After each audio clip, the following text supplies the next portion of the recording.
قاعدہ اولا میں تشہد کے بعد درود پاک پڑھنا، تو اس کا کیا حکم ہے؟ کیا سجدہ سہو کا وجوب ہوتا ہے اس سلسلے میں؟ چنانچہ اگر فرض نماز کے قاعدہ اولا میں تشہد پڑھنے کے بعد بھول سے درود شریف پڑھنا شروع کر دیا اور علی آل محمد تک درود پاک کو پڑھ لیا، تو اس صورت میں سجدہ سہو کا وجوب ہوگا۔ راجح قول اس سلسلے میں یہی ہے۔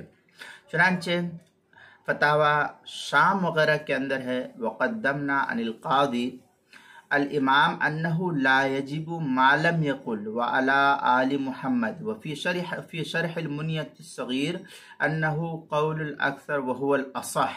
اس طریقے کی عبارت جو ہے فتاوی شامی، جو زکریا بک ڈیپو دیوبند کا ہندی نسخہ ہے، اس کی دوسری جلد صفحہ 545، فتاوی تاتارخانیہ جو پرانا چھپا ہوا نسخہ ہے اس کی پہلی جلد صفحہ 723، اور جو فتاوی تاتارخانیہ نیا چھپا ہوا نسخہ زکریا بک ڈیپو دیوبند کا ہندی نسخہ، اس کی دوسری جلد صفحہ 400 اور 401، مسئلہ نمبر 2793، کتاب المسائل اس کی پہلی جلد صفحہ 331 اور 332 پر اس کو نقل کیا گیا ہے۔